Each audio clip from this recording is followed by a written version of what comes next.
Bet mēs tūlīt pat brokastosim. Un mākslas dienu brokastis gatavo mākslinieks Jānis Anmanis. Un šis mākslas dienu laiks māksliniekiem ir tāds ātrs, straušs un spraigs, un arī tikpat ātras un mākslinieces, kas būs mūsu šī rīta piedāvātās brokastis. Un brokastot Jānim Anmanim palīdz violnieks Stabulnieka kungs.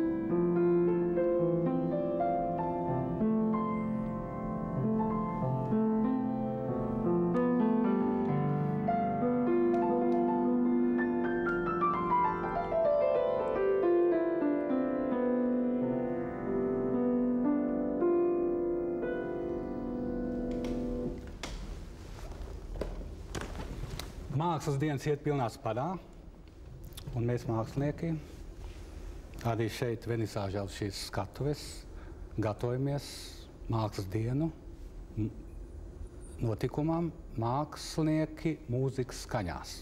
Un tāpēc mēs te drusciņi arī pa nakti pārguļam, jo notiek nepārtraukti mēģinājumi. Un gadās, ka derētu kaut ko no rīta iekost, jo, lai būtu spēka, mazlietiņi ielējām, jo šis dzēriens ir labs ar to, ka viņš dod tādu ļoti lielu svaigumu sajūtu. Mēs izdzeram.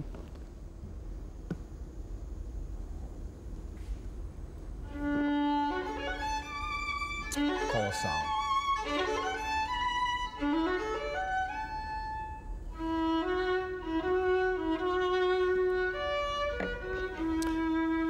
Pēc tam tradicionālais kivī. Tradicionāls kivī tiek pārgriezt uz pusēm un ar karotīti, ar tādu slaidu kustību tiek apēsts.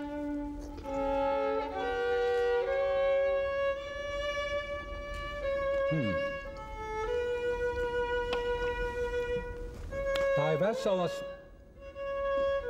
dienas dēva, vitamīna dēva, vesela diena. Tu sajūtīs spēku lielu. Un tad seko biolakto, mūsu mīļais, ko es vienmēr arī tā lietoju. Jo biolakto sastāvs ir ļoti pasaulē arī atzīts. Nu, un slavenās omas rozīnītes pieberam klāt. Samaisam. Mazliet. Un atkal jūs redzat, cik garšīgi var apēst.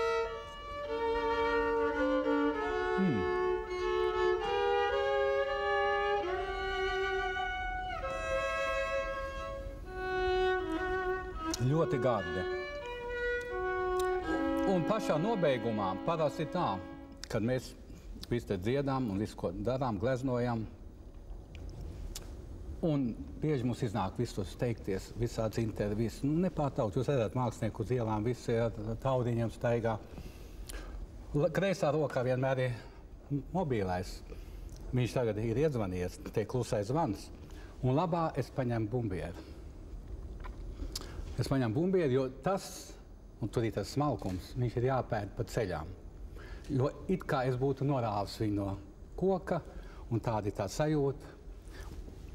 Un tad es ceļos, mobilais kreisā, bumbieris labā, un steidzos paveikt pārējos darbus.